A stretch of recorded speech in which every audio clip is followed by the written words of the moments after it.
In this chapter, we're going to talk about Decimation Master. Decimation Master is a plugin that's found under the Z plugin menu at the top of your screen. If we tear that off, it'll dock on the side, and you'll find Decimation Master here. Now, what Decimation Master does is it takes a very, very detailed mesh, something that may be millions of polygons, and it decimates that. And decimation is where you take a polygon, which is a square composed of 4 vertices. It triangulates it. It turns all the squares into triangles and then reduces the number of triangles in areas of low detail and keeps the triangles in areas of high detail. What that accomplishes is it takes something that looks very, very detailed like this and reduces its polygon count. This is 432,000 polygons, and you can see the triangles are smaller in areas of high detail, and areas of low detail, they're bigger. This is to facilitate 3D printing, as well as working with dense meshes, maybe in Maya, or if you've got scan data and you need to make a digital double, you can decimate that scan data so it's easier to work with, but maintain the highly detailed surface. When you're 3D printing, you want to decimate your models so they're more likely to print successfully and the 3D print software can deal with them. If you don't need to continue to sculpt or continue to work on the model, you don't need to keep millions of polygons. You can decimate it down. Sometimes it's beneficial to decimate models just to have props or accessories, have them lower resolution. If you're working with a very, very dense, very complicated model, there's many, many reasons you might choose to decimate. Typically, we don't use decimated models in an animation pipeline. There could be instances where you would be using it as a placeholder. There's instances where you'll be using it in a pipeline to facilitate creating a pipeline-ready model.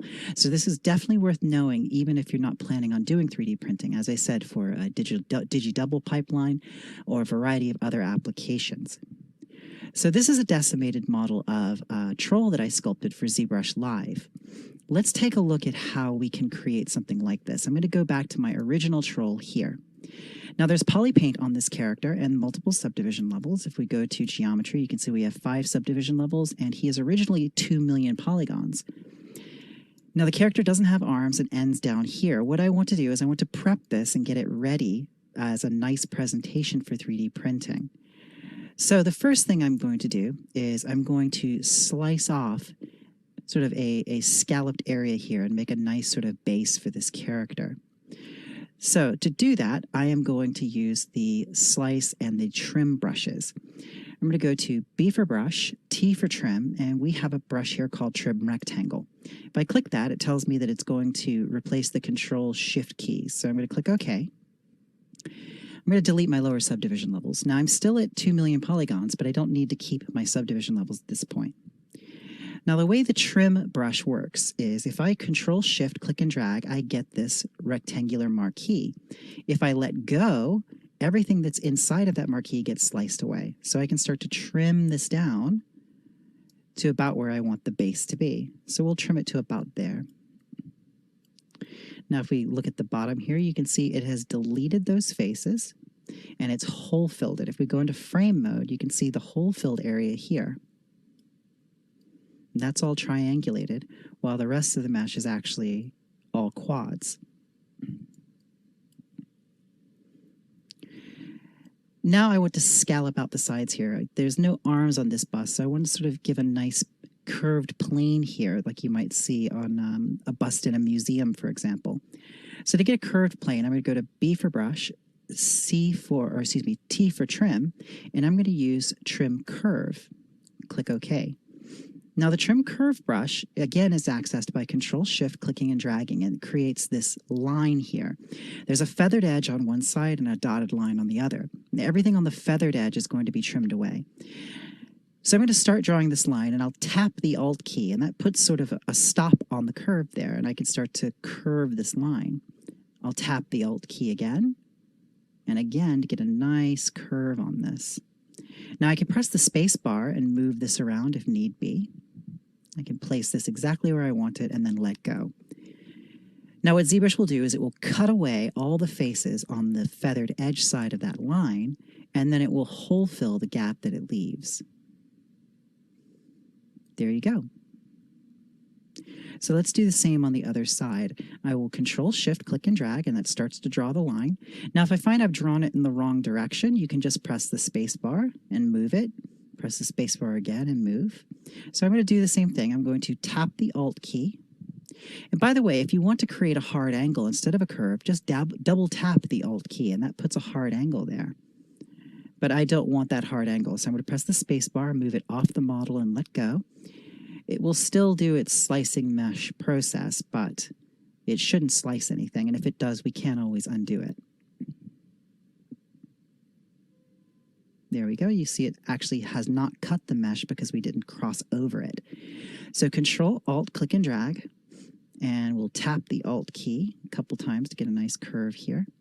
And I don't quite like that curve, so I'm going to press the space bar to move that down. And let's do this. Let's do one tap and do another tap and get a nice smoother curve transition there. Bring it to about there and then let go. And once again, that'll slice that off. It'll hole fill it and give us a nice sweeping curve along the sides there, which is just a lot more aesthetically pleasing to look at. That's the thing that we want to make sure of when we're prepping this for print, is that our bust has an appealing overall feeling to it. So I like having the visual weight up here of the bust, but I don't want the shoulders to drop straight down into the base. So that said, let's go ahead and go to a side view.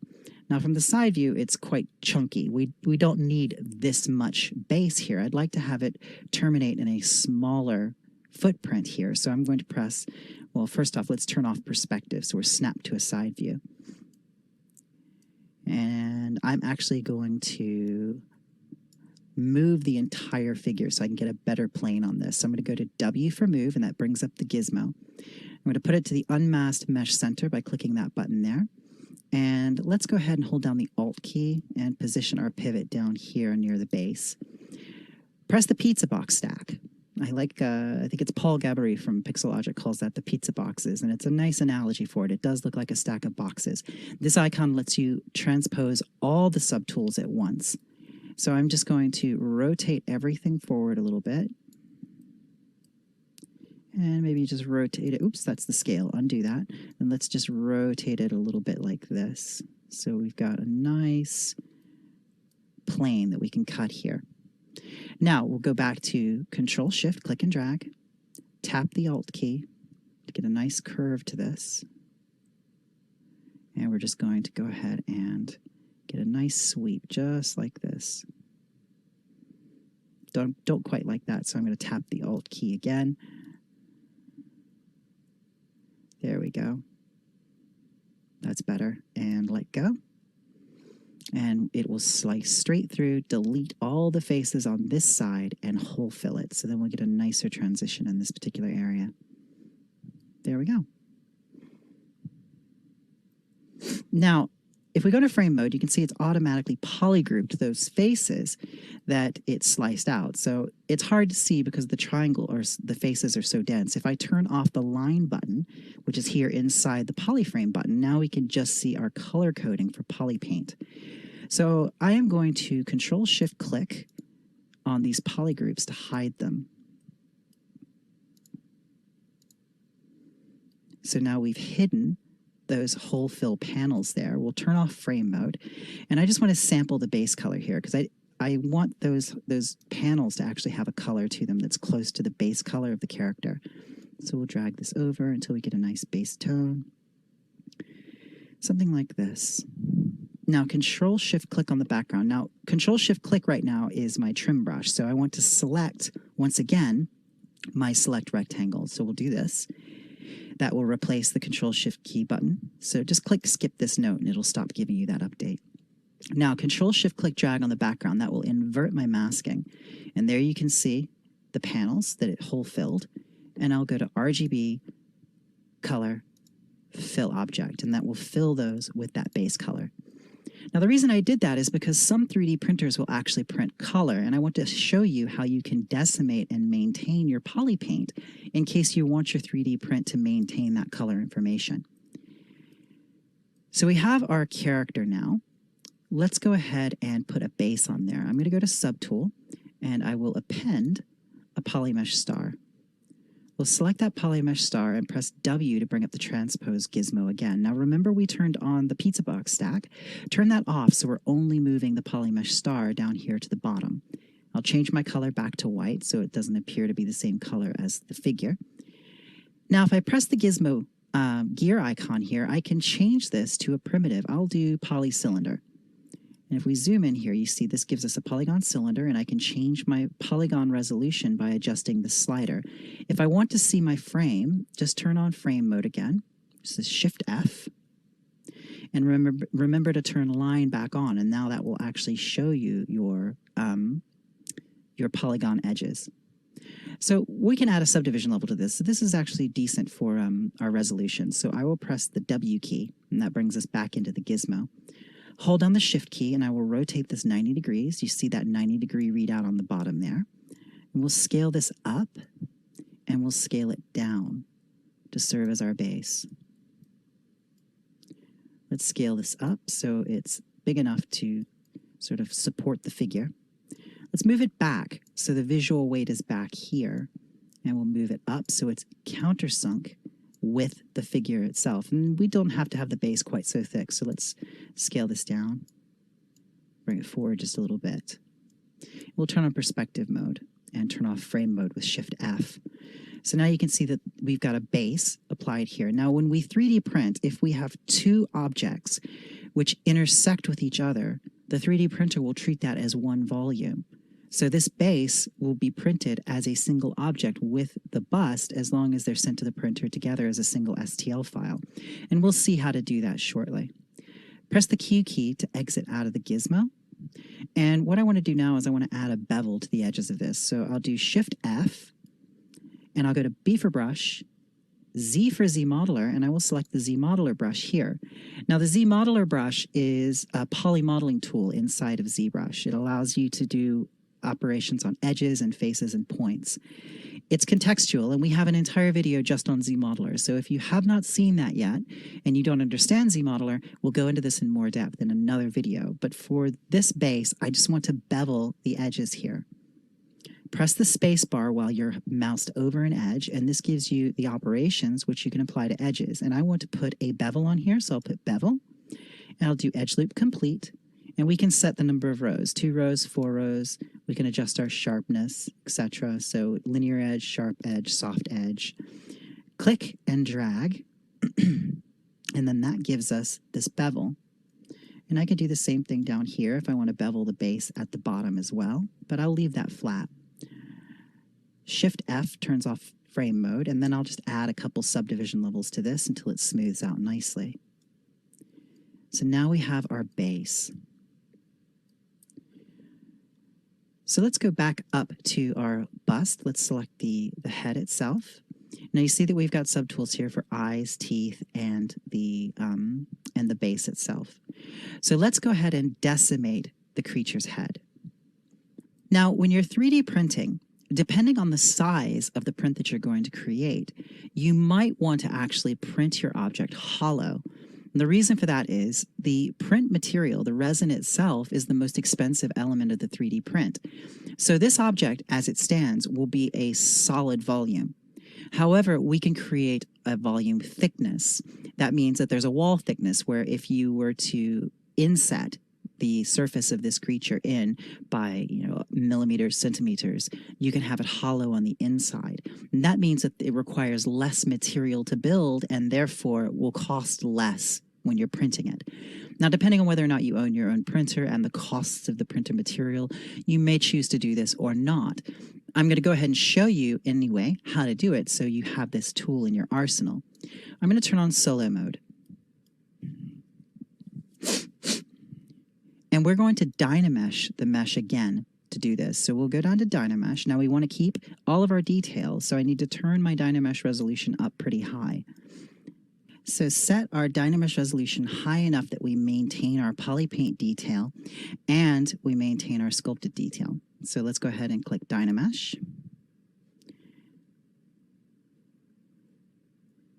And there we go. We are in Dynamesh mode now, and we haven't lost any resolution. If we go into frame mode and turn on line again, you can see it is quite dense. Now, I want to use this create shell button here to create a thickness. So this is a hollow shell, so it's going to take less material to print, but this is going to be dependent on your scale. If you print this small, this wall thickness here needs to be thicker, otherwise you may have an object that's too thin to print. We have a utility that will help us understand the wall thickness. It's polypaint from thickness, which we'll talk about later. But for now, let's look at how we can create a shell. And this is useful for other things as well. Maybe you want to create an object with a shell for a prop or a bit of modeling. You can still use this for other tools, for other things in addition to 3D printing. So we're in Dynamesh mode. I'm going to go to B for brush, I for insert, and go to IMM primitives. Insert cylinder. Hold down the Alt key, click and drag, and that's going to insert a cylinder. And the normals on this are going to be reversed. So if we go into frame mode, you'll be able to see the normals are reversed on that cylinder, and that just helps us see that it is a subtraction object. If I press the W key to bring up the transpose gizmo, it's automatically oriented to the axis of that object. So I just want to make sure it's countersunk into the figure without coming out on the opposite end. Now, if I click Create Shell, it will create a Dynamesh shell. So all I need to do is click that. We'll first clear the mask and then click Create Shell. And it's going to offset the surface inside, and it's going to subtract the cylinder out. So you're going to have a hole there and a shell thickness. Now, some 3D printers require that there be a drain there. For a filler material. If there was a wax support structure or wax support material, that hole would allow it to drain out of the object. If your printer doesn't use a wax support, you may not need to have a hole there. You might be able to just create a shell on your own. It's good to see the thickness though, so this may take a bit of time to process, so we'll let that sit. And I will pause the recording and we'll come back when it's complete so we don't have to sit here and watch ZBrush think. And now it has completed. You see that the cylinder disappears. I'll turn off frame mode. And now if we rotate around to the back, here we have a thickness. And you can see there is the inner shell. There is the thickness. If we zoom in here, you can see the actual thickness of the region here. If I go into frame mode, it's a bit easier to see. Let's turn on polyframe edges there. There you go. So you can see that that actually has thickness to it. Now, again, I stress that depending on the overall scale of your print, this may or may not be too thin. So you would have to adjust your thickness using the thickness slider here. So let's go ahead and turn off frame mode. And of course, you can make the cylinder smaller, so you can make that hole bigger or smaller depending on how big or small that cylinder actually is. So that is how we create a thickness shell. And that is a separate polygon surface inside. If we go into frame mode and turn off the polyline again, you can see that that's actually a different polygroup. So don't be fooled into thinking that's the backside of the outer shell. That is an inner shell sitting inside of the model. Okay, so I'm going to go ahead and turn off frame mode. And I'm actually going to undo back because for this particular one, we don't really need that drain back there, but I did want to show you how to make that shell. Turn off Dynamesh, and now we're ready to actually decimate this creature. So I'll turn off solo mode. So we're going to be we're going to be decimating this subtool, the head. So under Decimation Master, we have all these options. I'm going to turn on Use and Keep Polypaint. That's going to maintain the polypaint. Now, we have a polypaint weight. Now, obviously, if you reduce your poly count, it could reduce the polypaint data. So we can turn up polypaint weight, and Decimation Master will take into account the polypaint detail as well as the sculptural details. Typically, your polypaint is concentrated in areas of high detail as well as sculptural detail. So 25 usually works for me, but you can adjust this value to make changes on a case-by-case basis. The important thing is, if we want to maintain our polypaint, turn on Use and Keep Polypaint. Now, we want to come down here and we want to pre-process current. Now, I can pre-process the tool that I'm currently on, or I can pre-process all of the tools. So you might save time if you're going to decimate everything and pre-process everything. What this does is it writes out a cache file for each subtool. That cache file is used by Decimation Master to help decimate the mesh. Now, if you find when you're using Decimation Master that you get unexpected results, maybe you put in a certain thousands of polygons value and it obviously doesn't give you that, the cache file may have corrupted, in which case just click Delete Caches and then pre-process current for your current Z tool, and that will reprocess that current subtool, and then you can decimate it again. So let's go ahead and do this one by one. I'm going to pre-process my current subtool by pressing Pre-Process Current. Now, up here, there's going to be a status bar. It's analyzing the mesh, and then in a moment you'll see a status bar that creeps along the top of the screen as it starts to write that cache file. Now, depending on how dense your model is, this may take a bit of time. It might go very, very quickly. It's entirely dependent on how dense and how detailed that particular Z tool happens to be. In this case, it's going pretty quickly. Decimation Master is amazing. When I first started working with ZBrush, there was no Decimation Master yet. I was working for a company called Gentle Giant Studios, and we actually, to the best of my knowledge, did the first commercially available collectible that was printed from a ZBrush sculpture. And the reason why it was so difficult back in 2005, 2006 was there were no decimation tools on the market that were affordable to the average user. We were using, I believe, SolidWorks, which is an extremely expensive program, or at the time it was an extremely expensive program for manufacturing, and it had an extremely effective decimation tool built into it. Commercially, otherwise, there was a freeware tool that would decimate meshes, but generally things couldn't handle the millions of polygons that you had in ZBrush. And so we were able to decimate the meshes and then export and create a 3D printable version of a Z tool. I believe it was a Grindilo for Harry Potter collectibles at Gentle Giant. That was 3D printed from a Z tool and then cast in wax and further sculpted and then manufactured. So now I think the vast majority of manufacturing for collectibles and whatnot is done through ZBrush. So time's changed very, very quickly. It's writing the cache file to disk now. And there we go, it's completed. So now we can go down to step 3, which is setting our decimation. So you can set the percentage, thousands of polys, thousands of points. I only ever use thousands of polys. I like to put in a very specific value here and then decimate current. So let's go ahead and zoom in so we can see our character very, very clearly. If you look at the top of the screen, we have 3 million polygons right now. So if I set this to 900,000 polygons and click Decimate Current, up here you see it's applying the decimation, and it's completed. And it doesn't seem like anything happened, but if we go into frame mode and turn on our polyline, you can see it's actually decimated. If I undo that, it'll return to its original density. So that's 900,000. We can make this lower. Let's set it to 500,000. Decimate current, and I'll leave frame mode on so you can see what happens. You see it's reduced the overall polygon count. Shift F, you see we're maintaining all of our detail and all of our polypaint.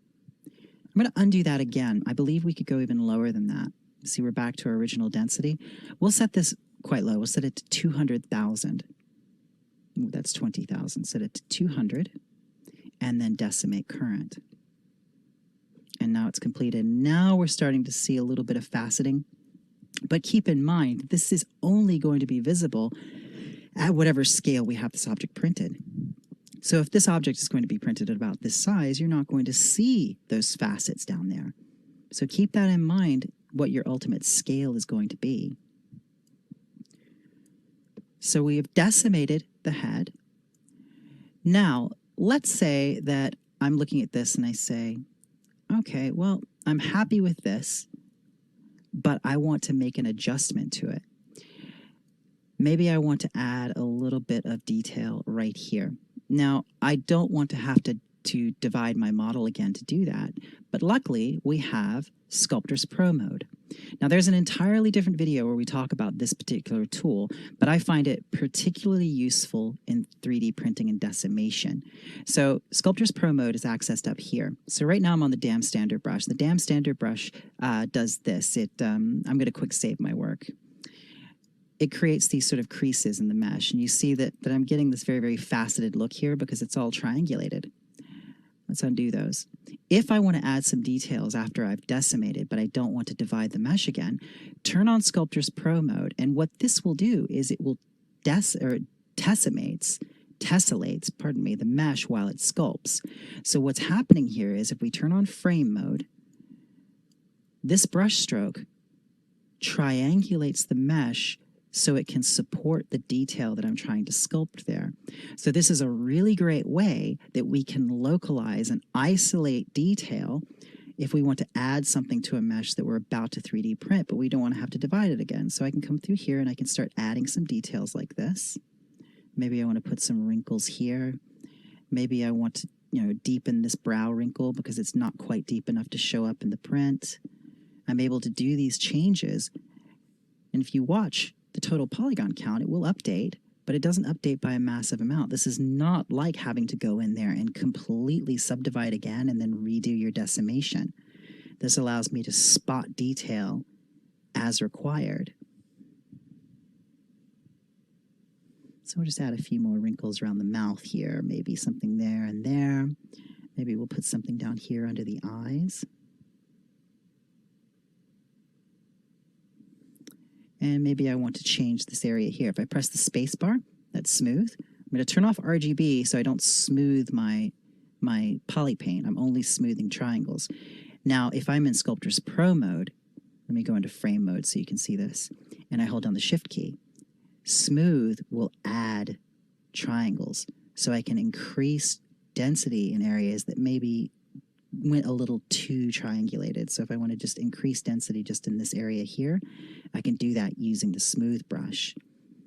So let's go in here and smooth this out, and then I'll use my Dam Standard brush with Sculptors Pro mode just to tighten up these eye bag wrinkles here. There we go.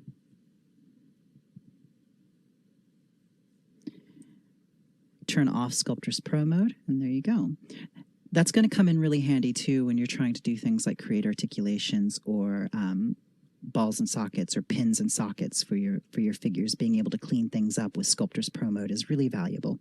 I also use that a lot if I'm working with scan data that I've decimated and I want to smooth out maybe hair and create a bald head from someone that had was scanned that had hair. So now we have decimated this down to 200,000 faces. Let's go to the eye subtool and let's take a look at our eyes. The eyes are only 40,000 faces. If we go into solo mode and take a look at these, we don't really need to decimate this. It doesn't add too terribly much to the overall polygon count, but we will do it anyway.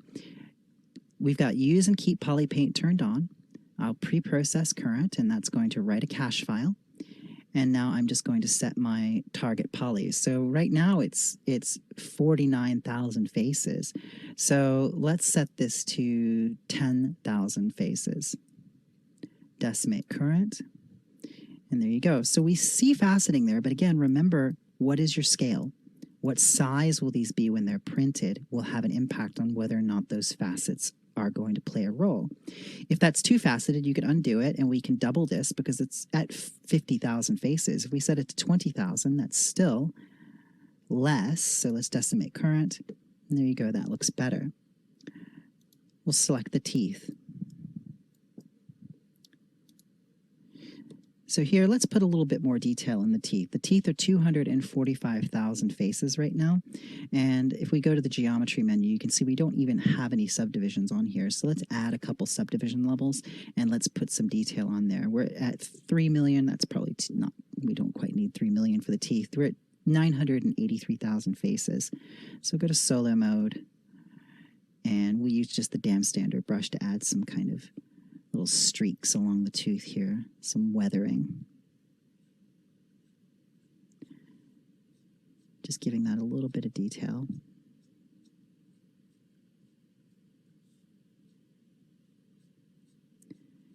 Dam Standard brush is one of my favorite brushes. It's a lot like in clay sculpting when you take a sculpting tool and use it through plastic wrap to sort of soften the edges of your stroke. That's what the Dam Standard brush feels like.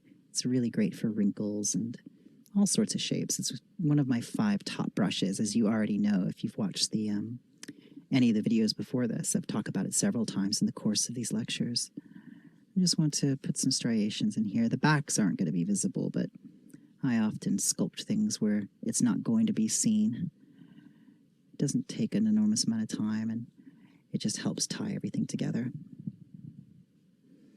A little anecdote that's always stuck with me is Jack Pierce, the artist who created that famous makeup of Frankenstein's monster in the Universal film. He sculpted pores and details in the Frankenstein makeup that would be underneath the hair. And he knew that there would be hair over it, but it always sort of stuck with me that he took that attention to detail. There we go. So now we've got some detail there on those teeth. I'll go to the smooth brush, make sure RGB is turned off, so we're not smoothing our poly paint, we're just smoothing form. And let's smooth that. There we go. So we've got use and keep poly paint turned on. We will pre-process current, and that again will write out a cache file.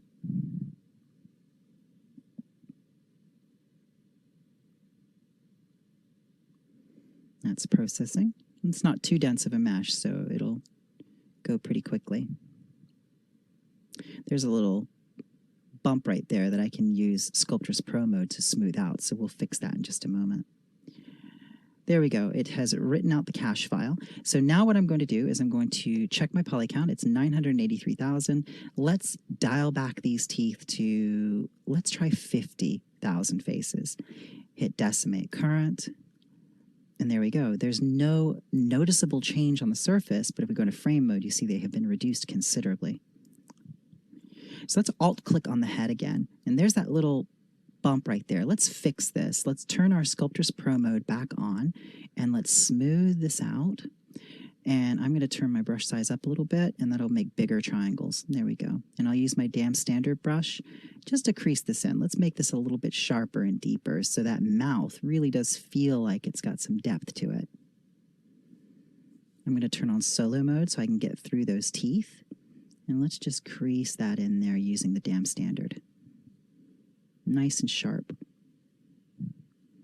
Those deep areas of creasing will cast a nice shadow on the final print and make it feel even better. There we go.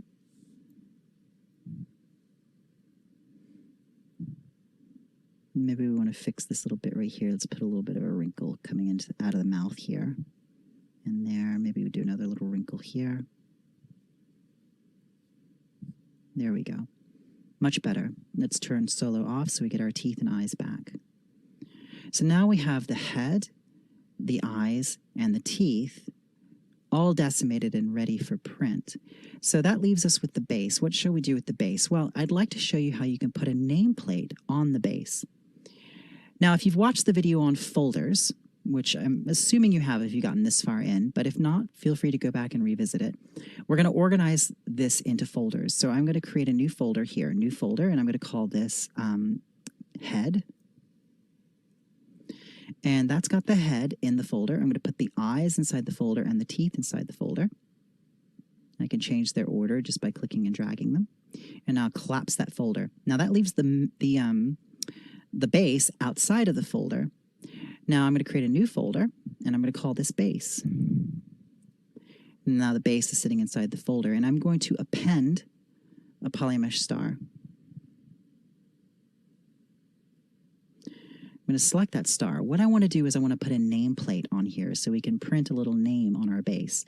So I'll go to the Move Gizmo, and we'll drag this forward, and let's turn this into a polycube. I'm going to use Booleans to Boolean out a nameplate here. So let's go ahead and scale this down, like so. Let's move it and turn off perspective mode so we get a dead-on front view. Let's move it down here, scale it up. Let's scale it in X. Bring it back here. And we'll leave it actually sitting straight up for right now. Let me undo that so it's sitting straight up and down. There we go. Now I want to create a name for this creature. So to do that, I'm going to go to the Z plugin menu, and there is text and 3D vector shapes here. So I'm going to click New Text, and we'll type a name for this creature. So we'll just call him, let's say he's Terrence the Troll. So his name is Terrence. Now, this creates text as a new subtool, but the font isn't all that great for printing. So let's go ahead and change the font. I'll come over here to the font selector, and let's grab something a little bit more bold and thick that will kind of look more dramatic and probably print better. So we'll scroll down the list here and see if we don't have, and all of your installed fonts should be on here. There's Trajan, which is a little bit of a cliche, but it should print nicely. Also, an Arial will probably print well. So if we come back up here to, these are in alphabetical order. Oops. Let's scroll back up.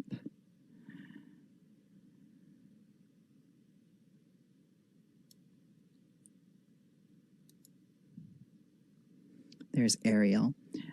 If I want to edit the text, I can click Edit, and I can make this all caps. So Terrence the Troll. There we go. Now it's all bold. I can change, if I have variations between regular and bold, I can change those here. This particular font doesn't have those, but if I change to, let's say, well, that one actually isn't going to be printable.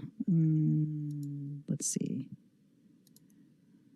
There we go. That's a good one. We have various options here, black, black oblique, book. So we can scroll through the different options. We also have the ability to thicken that text. I want to increase the extrusion on it. So I'm going to turn the extrusion up, and that makes it thicker. And we can change the spacing. Now, it's listed as spacing here, but anyone who's done any typography knows that this is actually kerning. This is the space between the letters. So technically that's called kerning. So we can change our kerning for a better look. And we can also change the bevel, and I like to put a little bit of a bevel on the edges of those letters. Now this is already a sculptable mesh, so I can just take this and move it down here, and let's scale it down so it fits onto that nameplate. Let's place it here, countersink it, so it's intersecting that nameplate, just like this. There we go. Now I'm going to select the nameplate here, and I'm going to create a new folder, and I'm going to call this nameplate. And I'm going to take the text and put that inside that folder.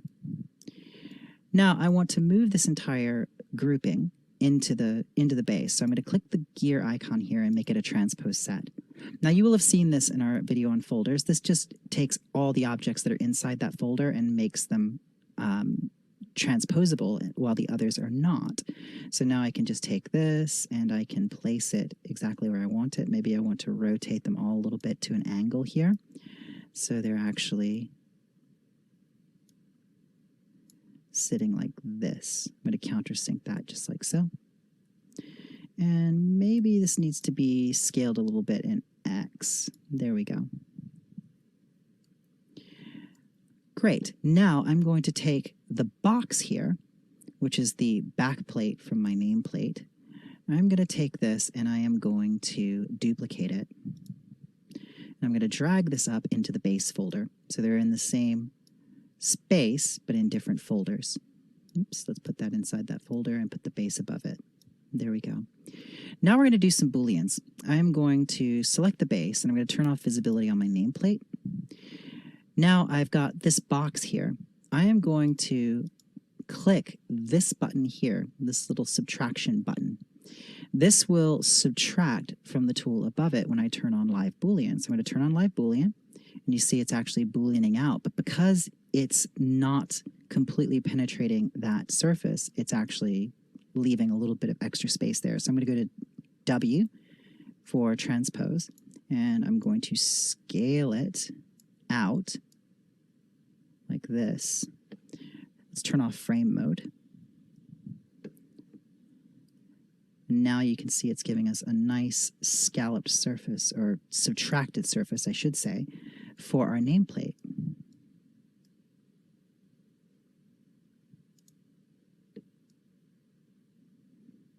There you go. Now let's go back to our nameplate and let's turn on visibility on that. And you see our nameplate now has a nice place to sit here. I'm going to make a transpose set for the nameplate, and let's just countersink this down into that space.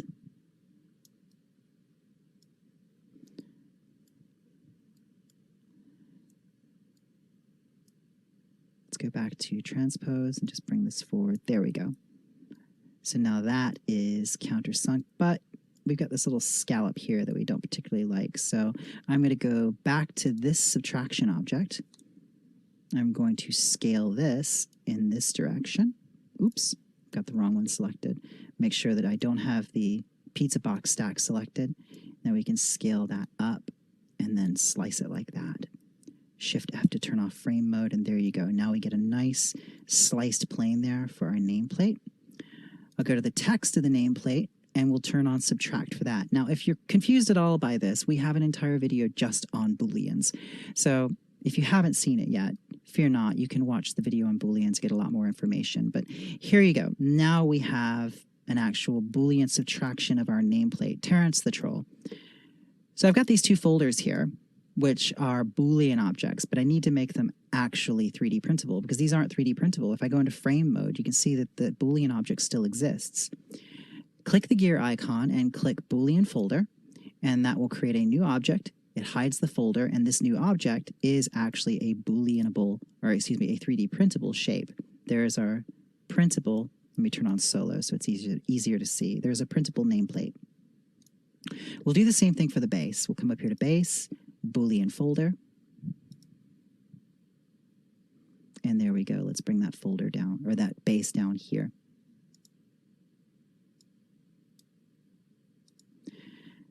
Turn off frame mode. And there we go. So these are both actual polygon objects now. ZBrush has made them polygons based on the Boolean operation that we just did. So these are not Booleaned anymore. These are actually physical objects. So we don't need to worry about these two folders. As a matter of fact, if you save your work, you can always delete these and save a new iteration. So I'm going to go ahead and delete all on that folder. And I will delete all on this folder. So now I have the head and I've got the base. So since we've taken the time to put color on the head, and let's put a little bit of color on the base. Maybe we want our base to be sort of a neutral tone. So we've got this base color here. Let's select the base color and let's go to maybe a blue and desaturate that. So it's a little blue-gray. And let's go ahead and go to RGB, color, fill object. And we'll do the same for the nameplate. So turn on perspective so we get a nice look at our character. So now we have an object that is 400,000 faces. Very easy to 3D print something at that size. So how do we go about 3D printing? Well, we need to establish the scale, and we need to save it out in a file format that can be easily read by a 3D printer. So let's take a look at how to do that now. So to get this object out into a printable format, we will go back to the Z plugin menu, and from there we will open 3D Print Hub. Now this allows us to import STL files and export STLs, OBJs, and VMRL files. So STL files are the most common 3D print file format. It's for stereolithography. They will export as binaries or ASCIIs, and they will support RGB, vertex color, polypaint. VMRL will be best for 3D printing if you're printing color with the texture map. So this will export with a texture map if you did elect to do that by preserving your UVs in Decimation Master. Then lastly, we have export to OBJ. And OBJ, most of you are probably familiar with. It's the most common generic 3D file format. So to begin with, we're going to update our size ratios. So this will tell us what the size of the object is. Well, that's the closest, I think, to what we want, 6.26 inches. Now I can set my value here. So if I open up size options, I can move bounding box to axis at origin. That moves the object to origin. For all tools, I want to make sure that the same bounding box is used for everything. Otherwise, all those subtools will end up stacked up together in the wrong position. Now, if I click Use Size of Selected Subtool, I can set the overall size of the object using this button here, this slider here. If this is turned off, it will update just this subtool to whatever size I place there, and then scale everything else in relation to that. So it'll end up being a little bit bigger than this value. So let's go ahead and set our target size. Let's make this quite a big bust. We'll make it 12 inches high in the Y direction. Now I'm going to come down here and I can export to STL, export to VMRL, export to OBJ. We'll open up our options. I'm going to export all subtools, not just selected, not just visible, but all. I don't have anything hidden. If I did have things hidden, then I would probably just select visible. Export to separate files is turned off because I want this all to be exported as a single mesh. You can turn on textures or polypaint. Because we're using polypaint here, I'll turn polypaint on, and I'll use an STL binary format that will support per vertex color, but it depends on the printer whether or not it will print that. And I can save these settings if I want to save them for later. Now I'm just going to click Export to STL, and then I will save this to a location that I prefer as an STL file. So we'll save this as troll.stl. It's just right over that previous one. And files were successfully exported. So I click on that menu and it goes away. Now I might want to check to make sure it exported correctly. So if I go to the Polymesh star here, I can check my export. I'll just go to Import STL file and just import that troll.stl. STL read in successfully. And if I go to my import options, I have skip color turned on. So if I turn that off and then import STL file again, now it comes in with the color. So that just is good to verify your STL has everything in there. Otherwise, you're in for a sad shock if you send something off for print and you're actually missing big chunks of it. So that completes this look at Decimation Master and 3D Print Hub. This will give you all the tools you need to take your objects, decimate them, and prepare them for 3D printing. And there's so many options for 3D printing now, between owning your own printer or using online services, or most major cities are going to have a 3D print service bureau available to you, either through a foundry or through a specialized 3D printing service house. So I hope you've enjoyed this chapter, and I will see you in the next video.